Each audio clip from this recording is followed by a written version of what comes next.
Hi guys, welcome back to my channel. Today I'm going to be starting a fall reading vlog. I just want to start getting through all the books on my fall TBR, and I think this is the perfect week. I don't have too much to do and I just want to sit and read and get cozy. It's kind of funny that I'm saying that because I'm actually going somewhere today. I'm going to Hoboken today, that's in New Jersey. When people from New Jersey come to New York, they always say I'm going to the city, and people just instantly know what they're talking about. So what do we say in New York when we're going to New Jersey?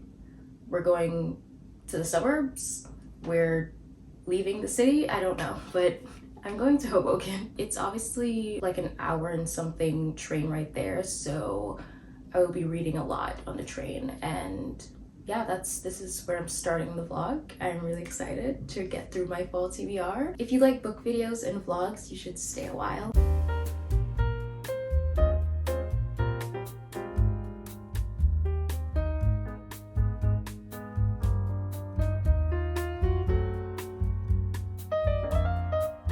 The first book I want to read is Blue Sisters by Coco Mellors. I've actually been looking forward to this one since it came out in May. It came out in May in the UK, and then it came out in September in the US, but I just didn't get to put it on my summer TBR, so I'm excited to finally get to this. I've read Cleopatra and Frankenstein by Coco Mellors, and I absolutely loved that book.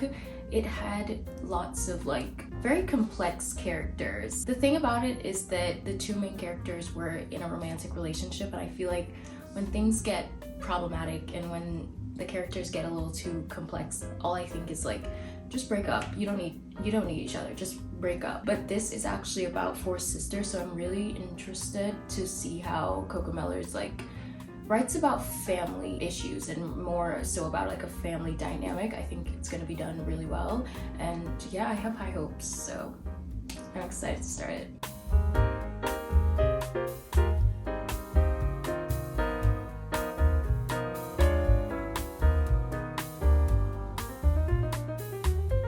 I really want to take my smaller bag today, so the book is just coming in my hand as an accessory.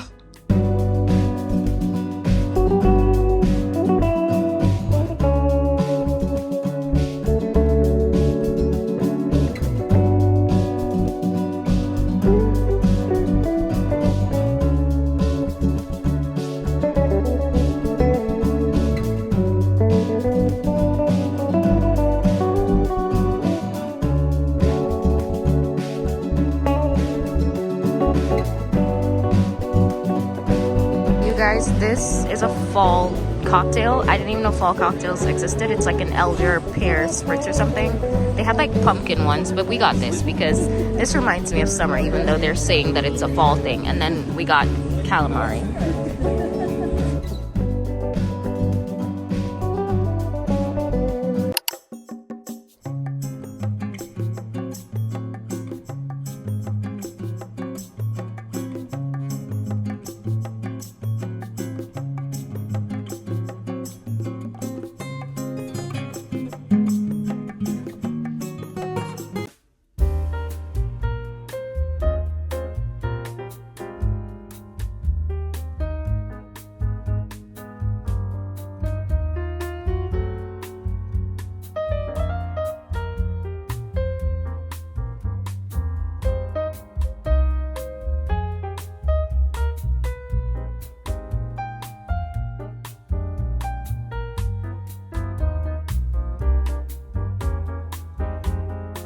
Morning. Yesterday after Hoboken, I literally fell asleep in my makeup. I was so dead tired, and then I woke up like in the middle of the night and scrubbed makeup off my face. I never really said anything because I went to sleep, and it's a new day. I think I'm gonna go eat some food, have some breakfast, and then I'll update you on how Blue Sisters is going. I'll tell you what it's about. It's going great. I read like, I think like 100 pages. And it ended perfectly, like the chapter ended perfectly on 100 pages, so my brain is still asleep. Yesterday when I was in Hoboken, I got this cup from Anthropologie. They're like very popular, like everyone has these cups. But they're these little like glasses that have, that's crazy. Yeah, they're these little glasses that have designs on them, like they have little patterns. Some of them are like bees, or they had one with squirrels, or I don't remember the others that they had, but I liked this one the most. And I only bought one of them because I wanted to see how it like held up being washed and stuff. And I said that that's crazy because this heart already broke. So it's not holding up well. That definitely wasn't there because I like literally went through all of them, was like, I want one that's not cracked or anything. I mean, it's still very cute nonetheless, but definitely does not hold up very well. I really liked the one with bees, but I don't think I'll buy any more of these if they're not very good quality. They seem really like thick though. It's just the designs just aren't that well. Anyway, let's go make a coffee in a very cute cup that it's not very good quality.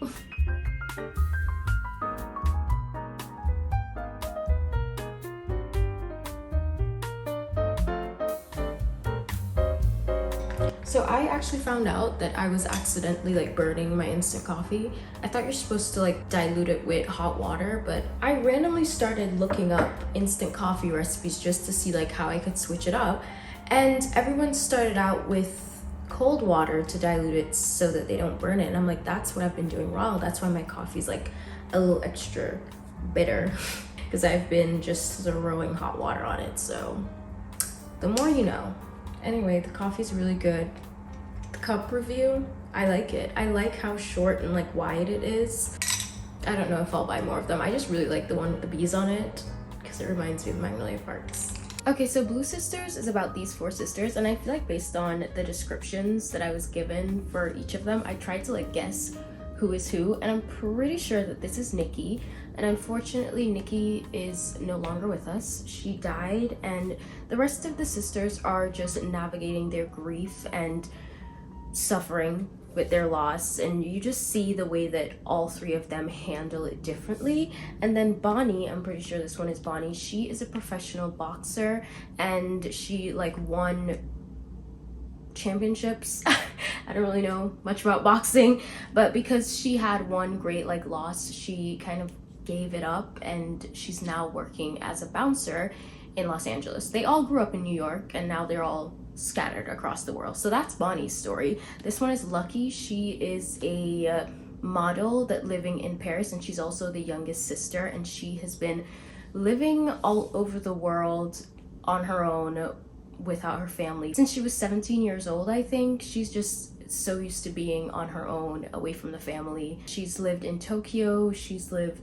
I'm pretty sure she's lived a little bit in London. She's lived in many places for work, and now she's currently living in Paris. And then this is Avery. I'm so intrigued by Avery the most because she's the eldest sister. She is known to be the smartest one, and she has a photographic memory, but throughout her, I think, younger 20s, she unfortunately became a heroin addict, and she is an alcoholic. But she did end up getting clean, and she went to law school. She was really determined to go to law school, and obviously she was successful with that. And now she's this successful straight-laced lawyer in London, where she also met her wife, and she's currently living with her wife in London. And I think it's like interesting how Avery lives in London and Lucky, the youngest sister, lives in Paris, which is very close to each other, very easy to get to, and they kind of just don't see each other for an entire year. So far, I kind of just learned everything about each of them, which is basically in the description. It gives us a little description of all of them, and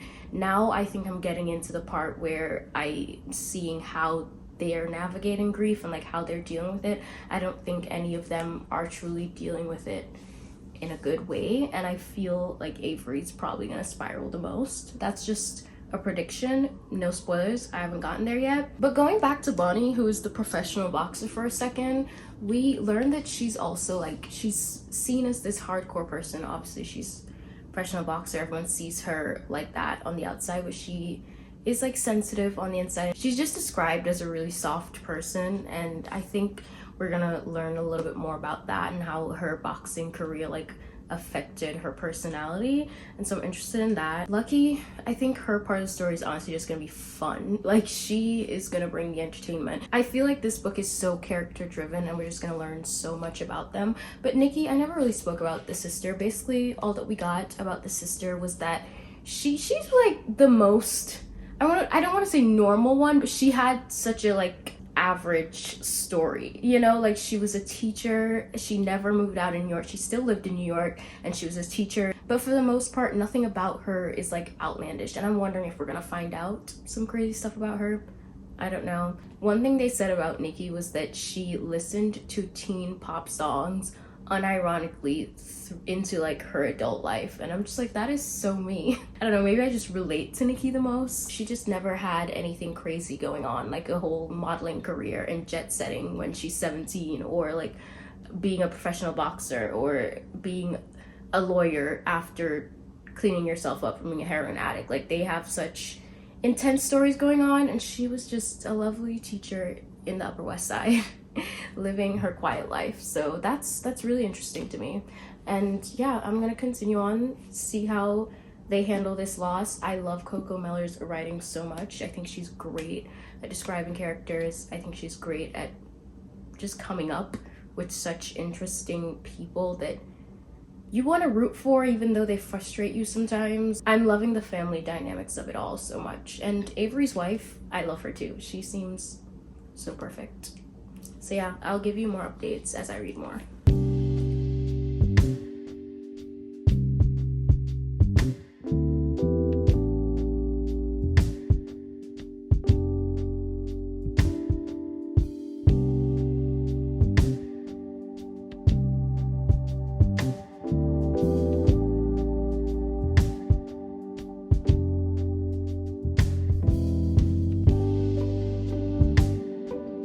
One thing that I forgot to mention is how much I've been annotating this. I have annotations already on so many pages, only 100 pages in, and literally on the first page, like this first paragraph, it literally means so much to me. I have sisters, and I love this so much. It says, "A sister is not a friend. Who can explain the urge to take a relationship as primal and complex as a sibling and reduce it to something as replaceable, as banal as a friend? You don't choose each other, and there's no furtive period of getting to know each other.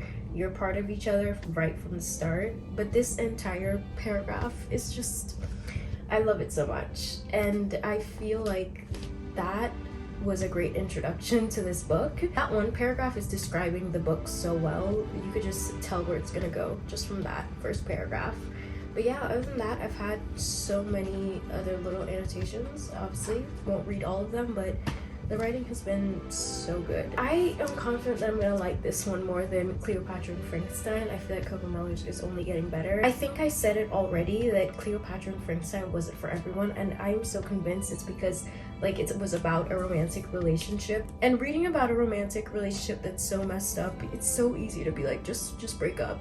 But seeing the dynamic of these sisters and the way that they love each other, but the way that they have so much going on in their own lives and how they're grieving, I think this one is gonna be much more loved than Cleopatra and Frankenstein, and I could see myself liking it way more. Obviously, I'll keep you updated. It's great so far.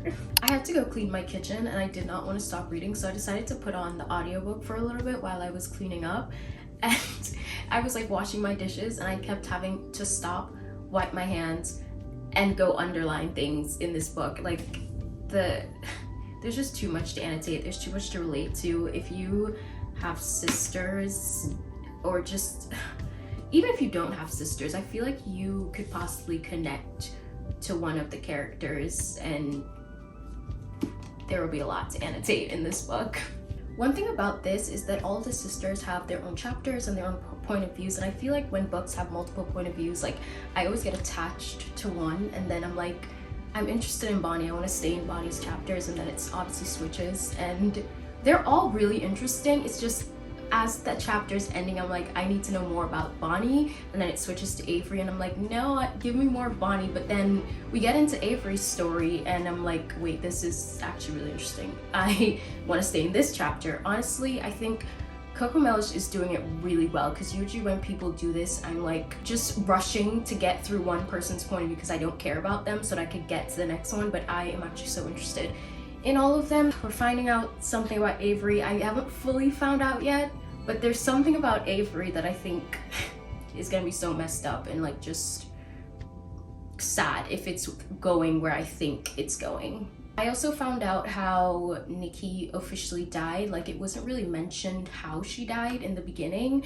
and yeah, it's really sad and unfortunate, and the more that I find out, like, I just really feel for these sisters. I think one of the things that I forgot to mention about Avery is, as the eldest daughter, she kind of took over taking care of her sisters because their parents, well, their mom, she was physically there, but she wasn't emotionally there. They bonded over the fact that they don't really connect to her very well, and their father was a functioning alcoholic, so they all coped with that in different ways, and their oldest sister Avery just had to take over taking care of them. I think that's all I could really tell you about the setup of the story, and we're just getting so many little flashbacks about them and their upbringing, and I think it's like, it's making the story fall into pieces very well, and some things are happening that I really didn't expect. Some unexpected things are happening, which is like, I'm loving it, but wow. If you like annotating things when you're reading this, grab a pen because you will need it. I feel like my annotations in this book though, I feel like they're a cry for help, so.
Sit over here so that I could get more light. I just finished. I absolutely binged this. The chapters of this book, they're really long, and I usually hate long chapters, but it was okay in this one, and I felt like me saying one more chapter just kind of led to me finishing the book. I really expected to finish this tomorrow, but it got so good. Like, I know that I said this is very character driven, and it is, of course, but the plot started plotting. Somewhere midway, so much just started to happen. I feel like I definitely said as much as I could say without giving any spoilers. I feel like with literary fiction, sometimes people say more than I think is necessary when it comes to like a spoiler-free review, and I just want to keep it like, from the halfway point onward, I won't say anything because a lot happened. And really the only thing I knew about this book was the fact that it was about three sisters that was like mourning the loss of one of their sisters. So everything else really just threw me for a loop. I loved it so much though. This annotated copy is like my journal. Incriminating. I can't see myself giving this any less than 5 stars. Like, I would have to absolutely be reaching, but there's just nothing to reach for. I love the characters. I love the way that this was written, the way that she like describes like true sisterhood, and I'm not talking about like girlhood, your friendships, that's all lovely, but your flesh and blood. I know not everyone has a relationship with their sisters, but like, no matter how complicated the relationship is, it's just described so well in this book, and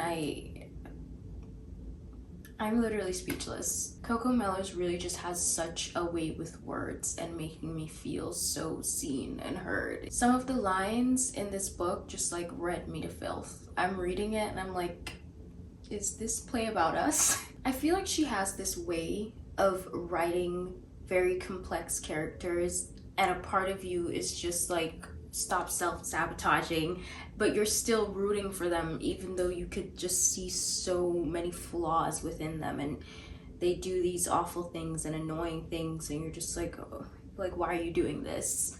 but you're still rooting for them. I don't even know how to describe it, but like she just does something. They just feel so real. It's like when a person is flawed in real life, you don't just give up on them that easily. And I felt like that's how I was with this book. Lucky was irritating. Avery was irritating. Honestly, Bonnie, kind of perfect. I'm also so happy with the way that this book wrapped up. It wrapped up so nicely, and it also felt like such a realistic ending and something that we just needed it to end that way. I'm personally really happy it ended the way that it did. I will say that this is more of a satisfying ending in my opinion than her first book, Cleopatra and Frankenstein. That's just my opinion. I also feel like if you did not like that book and you felt like nothing was happening and things were unresolved and you're like reading it and thinking, what is all of this for? I remember a lot of people had those opinions on Cleopatra and Frankenstein. If you felt that way, I still feel like you should give this book a chance. There's so much more going on. There's so much more like purpose to it, I guess. Another thing that I love about this book is the name Blue Sisters, because obviously their last name is Blue, but as you read each of their stories and just their family history, the story of their parents and everything, like blue is the best way to describe them, like the best word ever to describe them. And it's just such a lovely little play on words, and it's just this little clever thing that I really appreciated it. I loved it. I think it's a cool name for this book. I honestly did not expect to finish this book tonight, and I'm actually so sad that it's over, but it's okay because I'm excited for our next read that I will start tomorrow. If it wasn't obvious, I'm giving Blue Sisters by Coco Mellors 5 stars. This is easily a 5-star read, and this is probably gonna be on like my top 5 of the year. I don't think I've felt this way about a book in a while, in a really long time, probably all year, but I have to reflect in December and see. But this is definitely, I could see this being in my top 5 books of 2024. It was so good. Please go read this, put it on your TBR, give it a chance. I don't think you'll regret it. And I am gonna go to sleep now, and I'll see you tomorrow.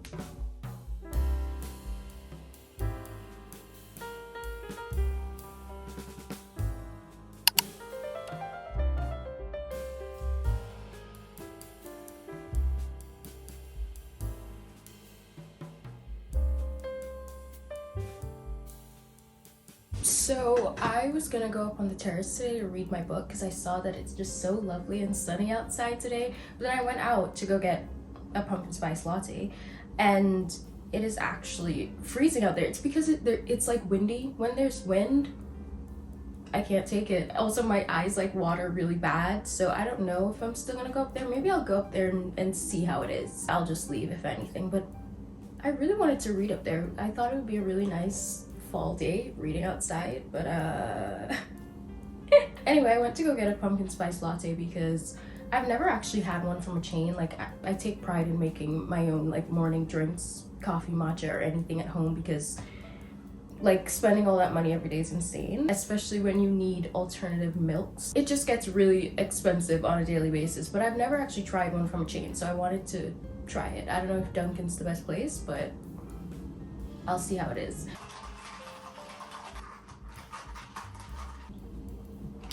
That's actually really good, and it's not like an overpowering and overbearing flavor. And I just got like a pumpkin cake donut. I actually hate regular donuts, like the ones that are, I don't know, made in a regular way with the dough. I don't know, I don't really like those, like, but cake donuts are so good. And I feel like the best donut ever in the world, can't compare, is the blueberry cake donut from Dunkin' Donuts, which they had, but I was like, I should try the pumpkin one because it won't be here forever, but the blueberry one is always there, and that's the best donut ever.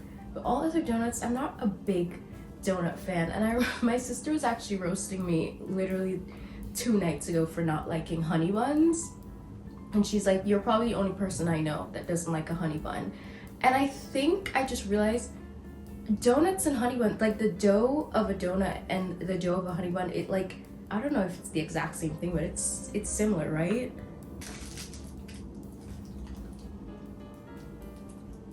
That is really good. It doesn't compare to the blueberry, but it's really good, and it's a cake donut. These are the best ones.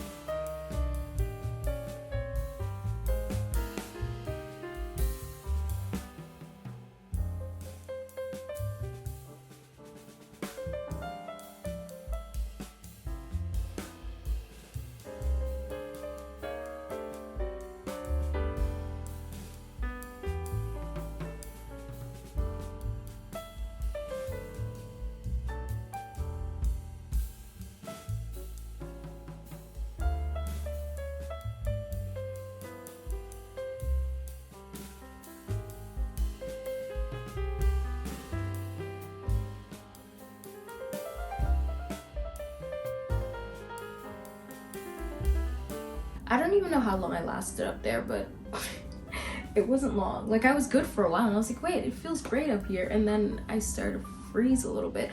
Also, this sweater is not even white anymore. I don't know why I bought this. I know myself. Coffee stains. Don't know what this is.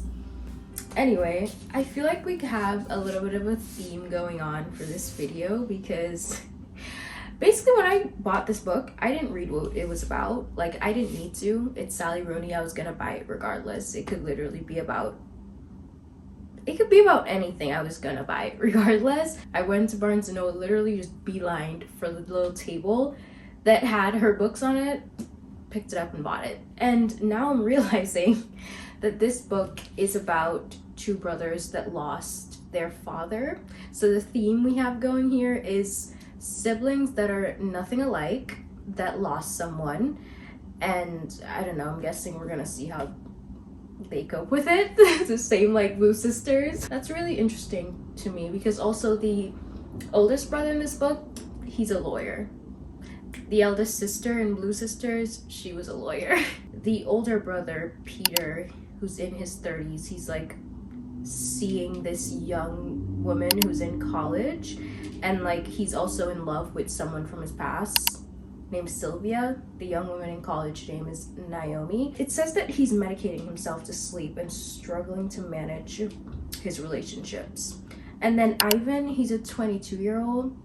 So the woman he's seeing is like his younger brother's age, and he described him as like an oddball, but he's a competitive chess player, which is really cool, and that's, guessing that's where the cover comes from. He's described as a loner, and he meets an older woman named Margaret who's like dealing with a lot of her own stuff. It says here that she's emerging from her own turbulent past, and their lives become rapidly and intensely intertwined. For the two grieving brothers and the people they love, this is a new interlude, a period of desire, despair, and possibility, a chance to find out how much one life might hold inside itself without breaking. I am very intrigued. I only read the first chapter, and it's so easy to like get back into Sally Rooney's writing because I love it so much. And one thing I will say is I feel like every time I have to start one of her books, I think about the fact that she doesn't use quotation marks, and it always intimidates me a little bit. I'm always like, oh, I'm not gonna know who's saying what. I'm not gonna know when the dialogue starts. Like, why does she do this? It always intimidates me a little bit. And literally, I probably noticed it on like the first page, and then a couple pages pass and I don't even notice it anymore. Like, I'm just used to it again. So if that's something that might annoy you or intimidate you or something, I think it's easy to get past, honestly. I think her writing makes it obvious where the dialogue is. I don't know. I'll keep you updated on how I feel about this, and I should get out of this sweater that's not white anymore.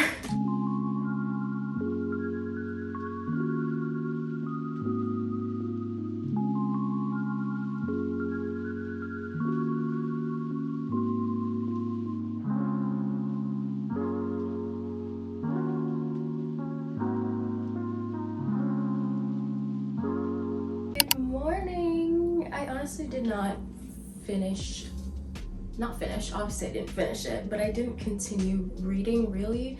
I got distracted, and then I was watching Scandal, and I was just, also I was kind of still thinking about Blue Sisters, I'm not gonna lie.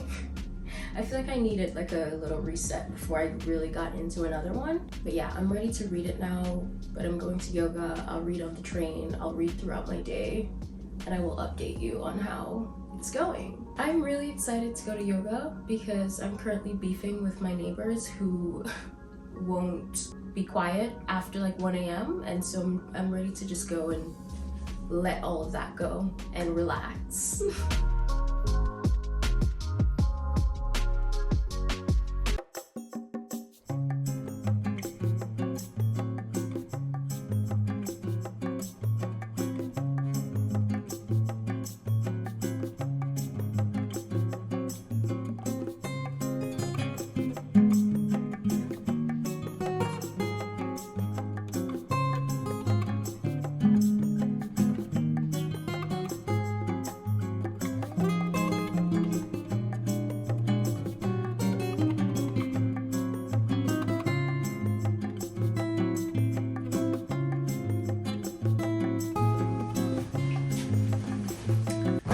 Today was interesting because well, the first thing I did was go to Anthropologie because I wanted to see more of their like kitchenware stuff, and they just didn't have a section for that in the Anthropologie that I went to. I was like so confused. But then after that, my friend texted me and she said to meet her at this, like, it's one of those bookstores that's also a bar type of thing. I've always been afraid to go to those alone. Something about them just feels so pretentious. I'm sorry if you like those, and they're probably not. I wanted to like go with her and like feel the vibe out first before ever going there alone. But the reason why we didn't end up going there is because they were setting up for filming and like right in front of it, and we just couldn't get in. Like the side that they were using, we couldn't go in there. And I asked someone on the side of the road like what were they filming, who they were filming or whatever, and they said that it was Timothée Chalamet and his new movie, and that kind of checks out because he's been filming literally like all this week. I love Timothée Chalamet, but they said that he wasn't gonna be, they were like just starting to set up, and so he wasn't gonna be there until later. And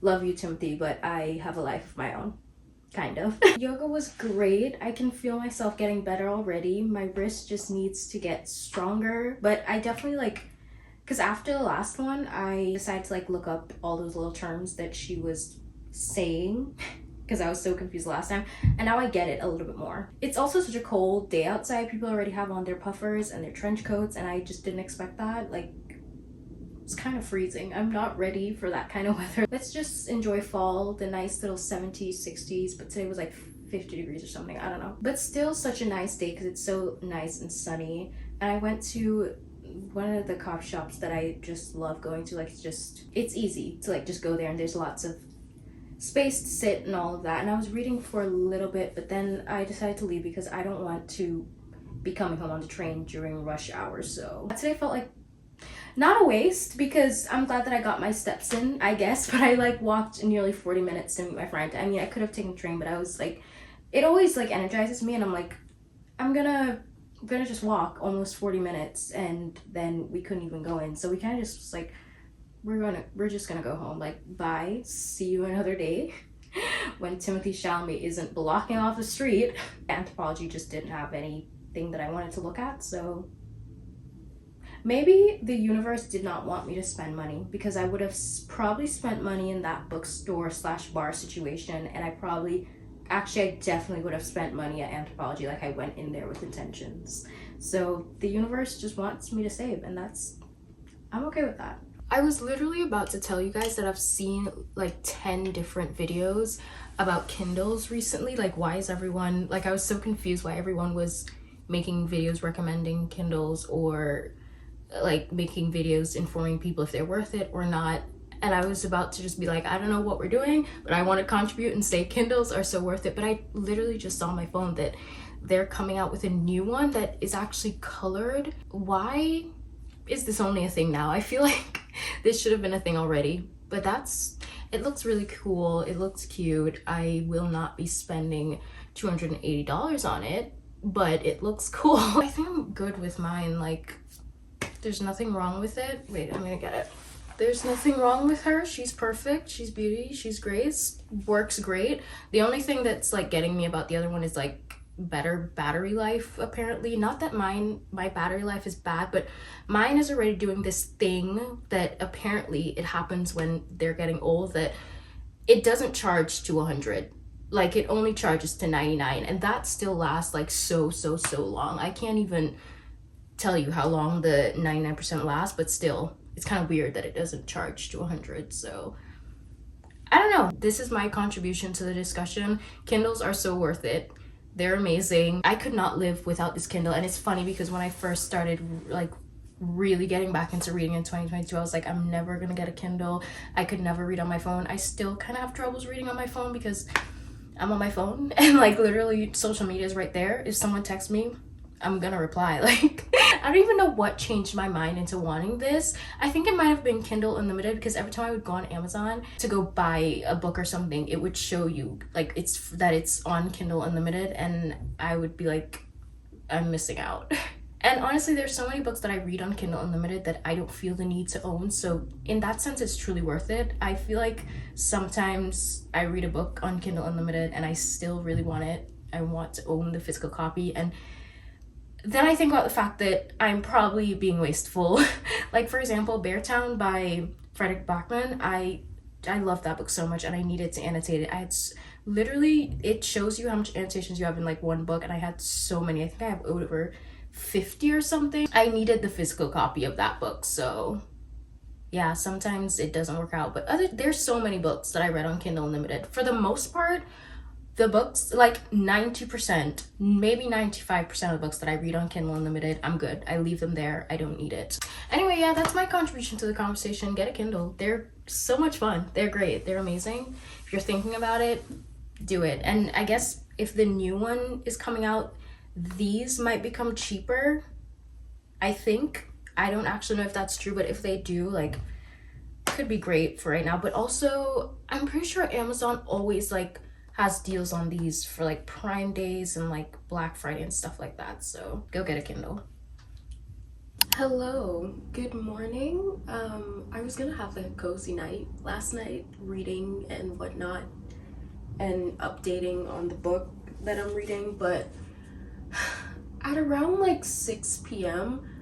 I was about to like voice note one of my friends this whole story about like my apartment, my neighbors, and what's going on, that whole drama. And as I'm like making the voice note, she just texted me, Liam Payne died. And I literally just X'd out the voice note. I'm like, what are you talking about? Like, there's no way. And for like a solid hour, we were kind of both just in denial.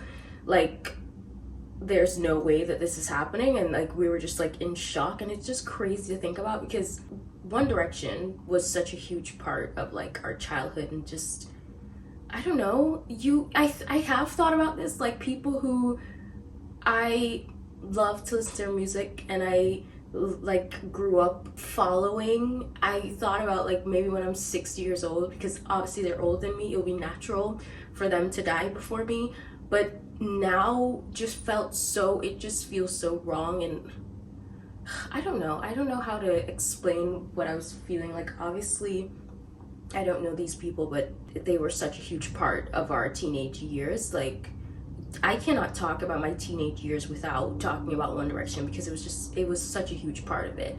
And also, that friend that I was talking to at the time, the one that told me, I literally would not have met her if it weren't for One Direction. And I'm not even gonna get into explaining that and how that is a thing, but the point is, I actually would not know her if it wasn't for us like mutually liking One Direction, and she's like one of my closest friends. So I don't know, we were just in shock, and literally we're talking for like 2 hours about how this cannot be real, and we were both just like laying in bed like, what is going on? It was kind of just a weird night, and I don't know, I was just reflecting on everything. I don't know, I'm rambling because it was insane.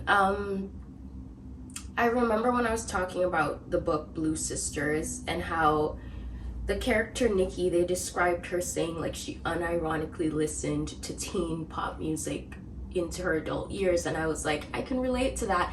I was quite literally thinking about One Direction. Like, I listened to One Direction a lot in the gym, I listen to it randomly at night when I'm sad and I want to, like, I don't know, have this like wave of happy nostalgia, and it's just kind of crazy to think about. But yeah, that's why I didn't really film, because I was reflecting on life and then I went to sleep. Like, thinking that hard made me exhausted, so then I went to sleep. Yeah, I read a little bit more this morning.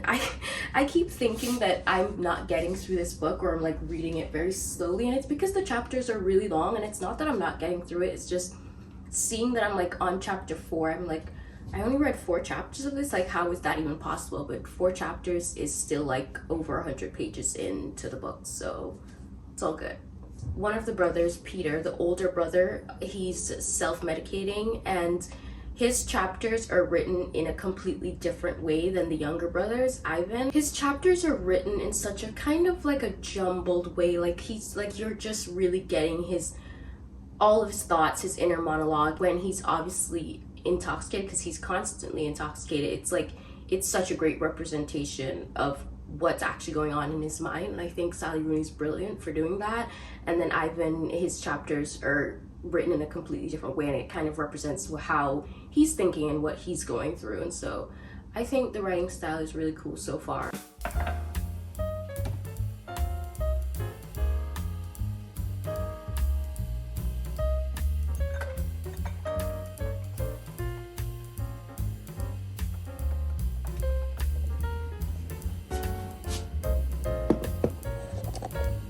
There's just something about when you make it at home and it's actually really good.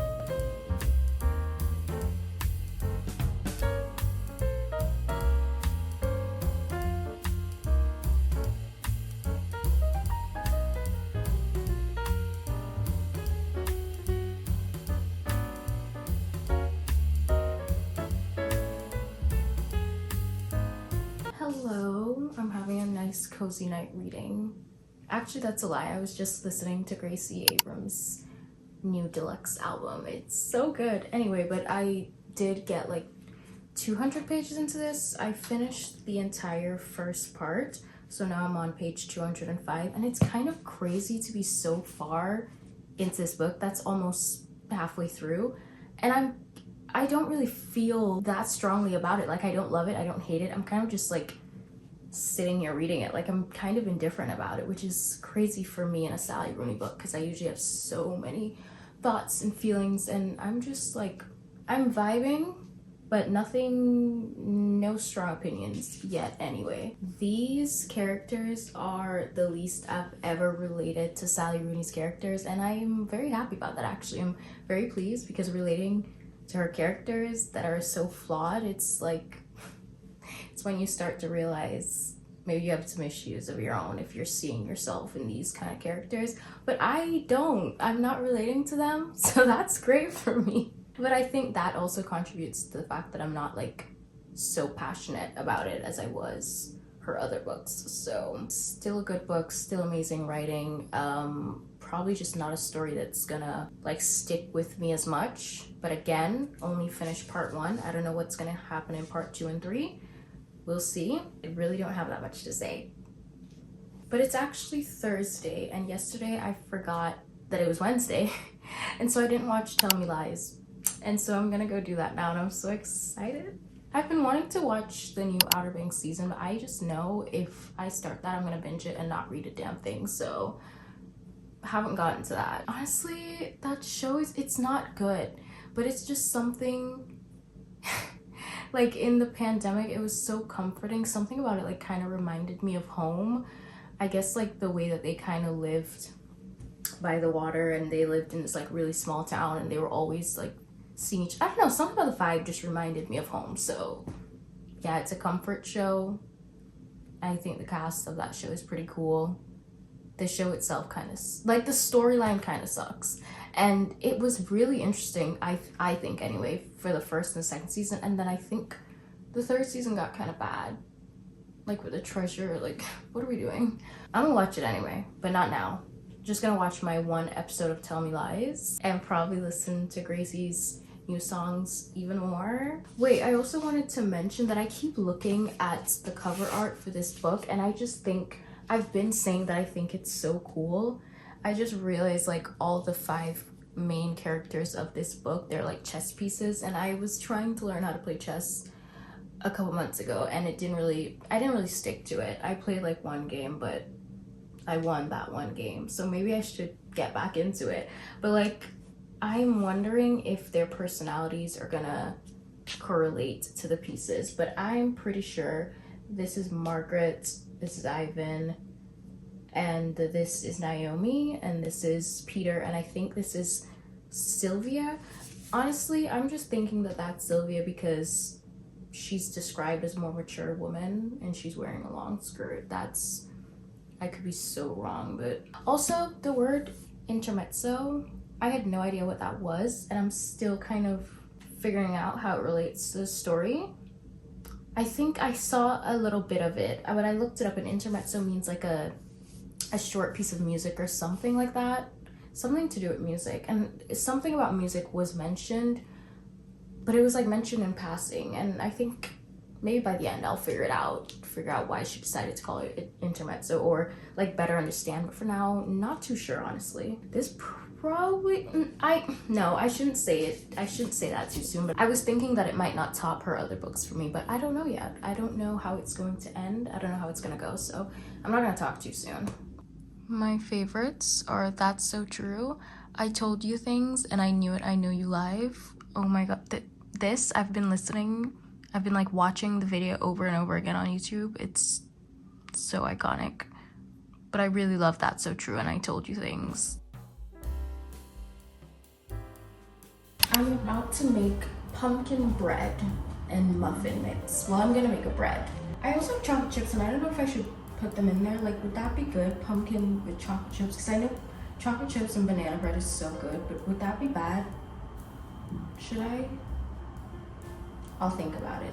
But last night, after watching Tell Me Lies, I had no idea that was the last episode of the season. 8 episodes? What? Back in my day, a season would be like 22 episodes. 8 episodes is just absurd. And it ended in such an insane way, and I was like, oh my god, I can't wait until next Wednesday. I will probably have to wait like 2 years now.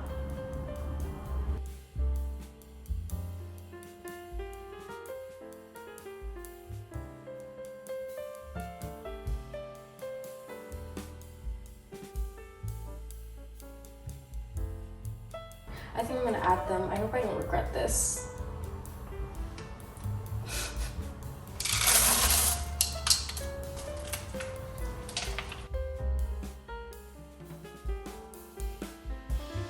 I got scared and I started to think that all this batter in one pan was not a good idea, like something bad would happen. So I put it in 2 different pans, and then it made me realize that I could have done one without chocolate chips and one with, but it's too late now because I put the whole thing in the batter. I hope that this comes out good. I feel like I always gotta say a little prayer every time I bake something.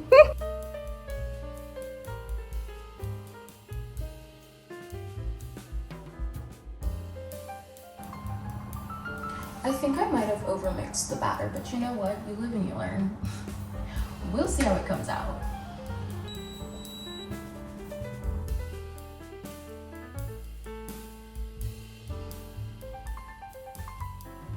I wish you guys could smell my apartment right now. It smells so good. And like pumpkins, like the most amazing like baked goods. I think this is done, and I'm pretty sure I did overmix the batter. Like everything they said was gonna happen. If you overmix the batter, it looks like it happened, but I hope it still tastes good. I'm gonna do like I don't really have a toothpick, but I'm just gonna do it with a fork and see if it's all good inside.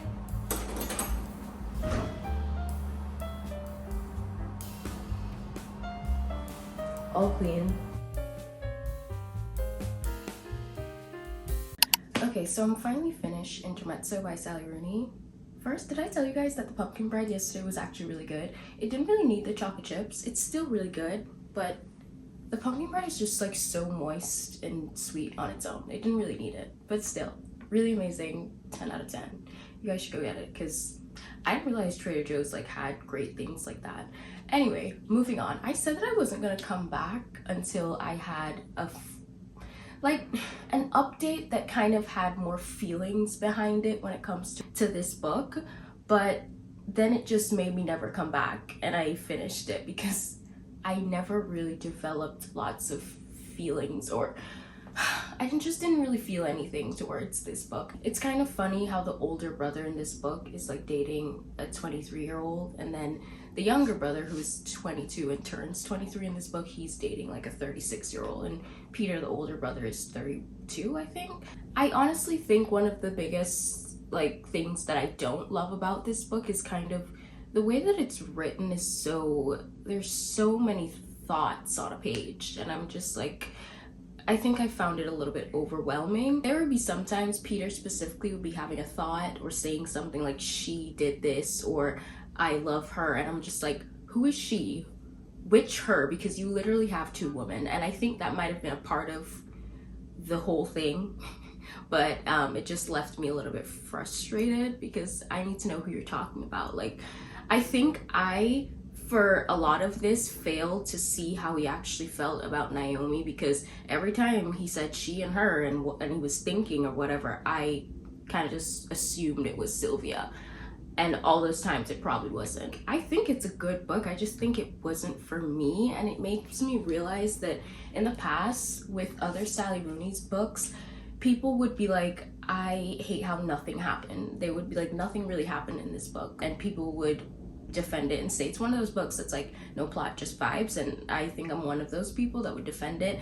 But I think a huge part of me liking her other books, even though nothing really happens, is that I really enjoyed the characters, or I related to them, or I enjoyed just watching the way that they function, even if I didn't relate to them, and the way that they had different dynamics with each other. But I just didn't really feel that in this one. I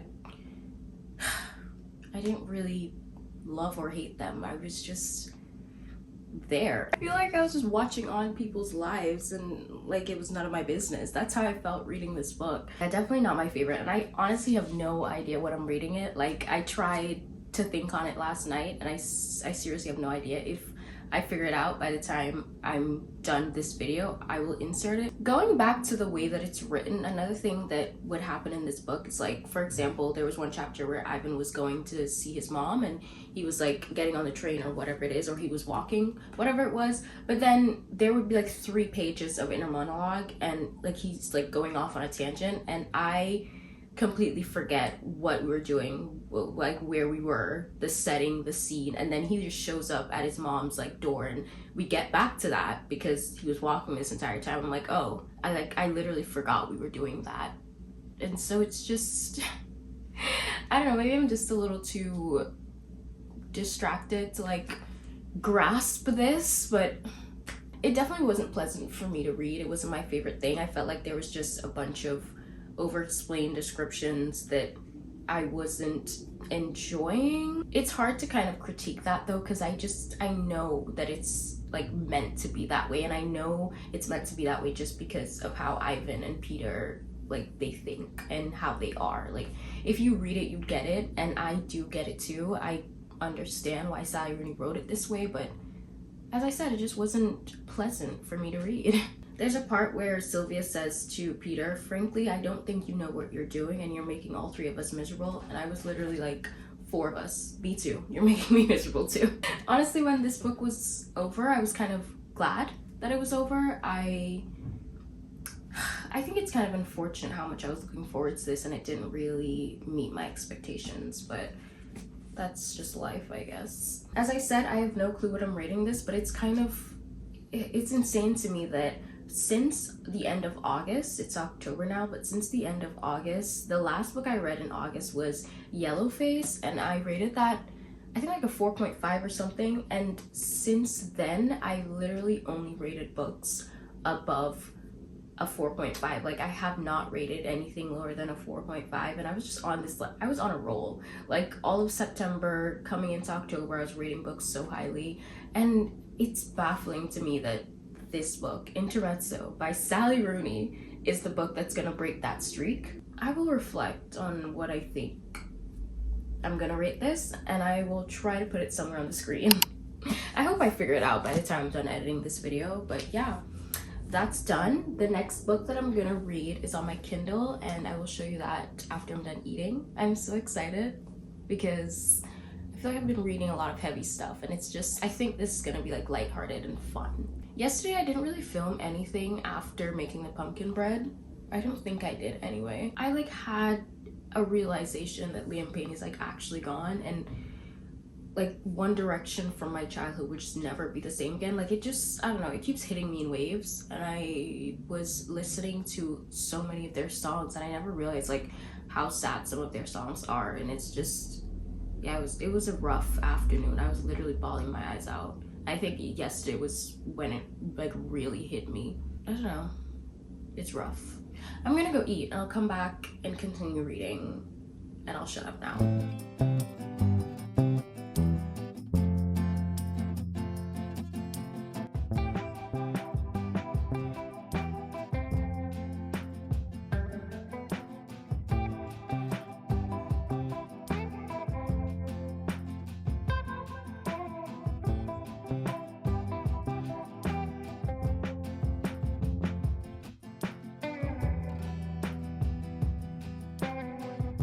I think I said something earlier about wanting a lighter type of book, and the trigger warning suggests that this might not be as light as I think it's gonna be, but it's a romance at the end of the day. I know that there's gonna be a happy ending, and that's all I could really ask for. I only read one chapter of this, and the first chapter was kind of crazy. Like the way that they met, that's not exactly what I would call a meet cute, but I feel like this is exactly what I need right now. It's Saturday. I'm just gonna lay in bed and binge this. So basically what I know about Wild Eyes so far is about Wes, who is the brother of the female main character in the first book. I am not remembering her name right now, and he's also like really good friends. I think he's best friends with the male main character, Ford, who owns this like record label, and the female main character of Wild Eyes is a country pop singer. Yeah, she's coming to their town to go work with Wes, to go work with Ford because he owns the record label. Yeah, that's kind of all I know. I know that he's a single dad because the entire series is gonna be single dads, which I love. I got a notification that I had a package from the publishing house that sent me my last arc. I hope they aren't sending me like the same thing just because I haven't reviewed it yet, because I'm planning to get to it this month. It's literally on my October TBR, so I'm planning to get to it and then review it. So I hope they're not like thinking they didn't send it to me and they're sending me the same thing again just because I didn't review it yet. It is the same book. I think this is the official cover. It's coming out November 19th, but yeah, it's the same book. This is just like the official one that's gonna come out and like how it's gonna be sold in stores. That's kind of cool. I don't need 2 copies. I mean, I hope I love it. The arc didn't have like the map and all of that, so I'm kind of glad that I got this one, but I don't need 2 of them. Anyway, I'm gonna read it this month and tell you guys how it is, and if it's good, maybe I could give away one of them. Am I allowed to give away an arc? Because I kind of like the hardcover more. I know you're not supposed to, not for resale or quotation, you're not supposed to sell them, but can I give away an arc? I had actually stopped reading for a little bit because I had to go do some other things, and then I literally just picked it back up, and I'm already 75 pages in, and it's going by so fast. I haven't read a book that goes by this fast in a while, and honestly from chapter 2 they already seemed very interested in each other, and I was like, this is going so fast. I haven't read something like this in a hot minute. Honestly, I guess there's nothing like a near-death experience to just move things along,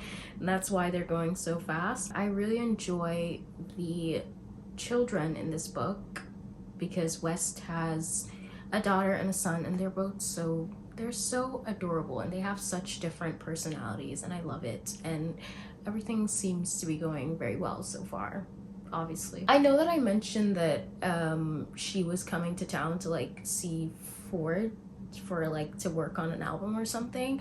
But what I didn't realize when I was talking about that is that Ford had no idea that she was coming. And it seems like this book picks up right where the last book left off, because the studio in the record label like isn't even complete yet, and I think like that's the issue with her kind of just showing up out of nowhere. It's like the studio isn't ready yet and there's nowhere for her to stay, and forced proximity comes in because she's gonna stay like on Wes's property, so that's fun.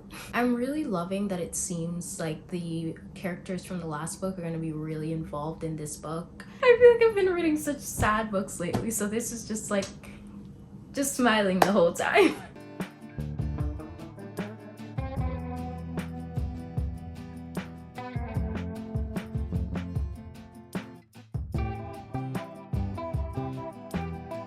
It is hours later and I finally finished. It's literally like close to midnight, and I just sat and rotted in bed reading this, and I haven't done this in a while because I feel like everything else I've been reading is so, it's been a little heavy, so I like need to put it down. But this was just, it was flowing really well. It was completely fine to just binge. It was fun. There were so many wholesome moments within like the first 100 pages of this book, and I was already like eating it up. The one of us is famous trope is usually so cringe to me. I usually hate it so much, but she wasn't doing that much with her music because she was kind of struggling with being famous and like that whole career, so it wasn't unbearable, but she still was writing some music, and I don't know why it makes me cringe so bad to like read lyrics in a book. I don't know. This is like a personal problem. This is a me problem. It's just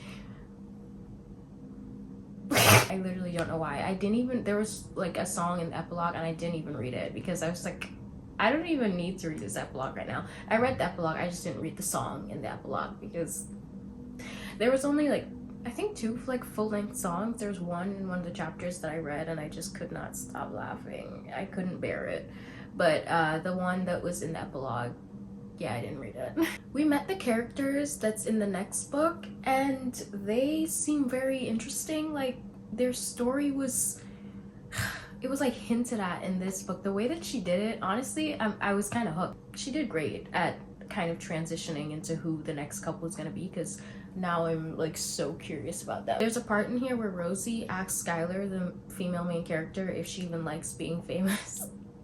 And she goes, I like to sing, and Rosie goes, you can sing in church. I don't know why. I was dying laughing at that. That was, I mean, it was a nice little moment that they were having. They were having a very emotional moment, but I was like cracking up at that. The third act breakup in this was actually kind of good. Like, I don't feel that strongly about a third act breakup, but lots of time they're so dumb and I'm just like, okay, let's get this over. Let's do it. Let me move on and let's just get to the happy ending that we know that it's coming. But this third act breakup honestly felt really valid. I liked it and I got a little sad over it, but the problem with it is that it came way too late in the book, and with that, it obviously meant the ending was really rushed, which it really felt rushed, and it just felt like the time to like get back together just, it was too quick and instant, and we barely saw them apart, you know? I don't know what my rating is yet. I'm gonna sit, think about it, and I'll come back and recap on all the books that we read in this vlog. I was about to say today. No, not today. For the entire week. I'll come back and let you know. Okay, so recap. Blue Sisters by Coco Mellors. Amazing, beautiful, life-changing, groundbreaking. I will never forget about this. 5 out of 5. Probably one of my favorite books of the year. And we're deep into the year, so I feel like I could say that safely.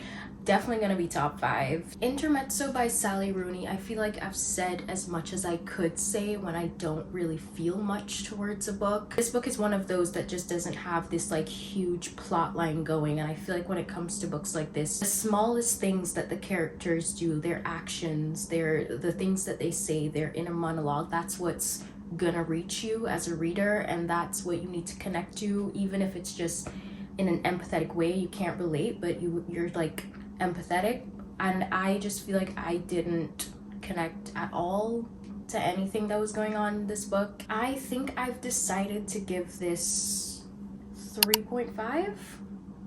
If I settle on that, I'll put it on the screen. If I change my mind, I'll put whatever I choose on the screen. And then Wild Eyes by Elsie Silver, I've pretty much said everything I could say about this book already, and I think I've decided to give this 3 stars.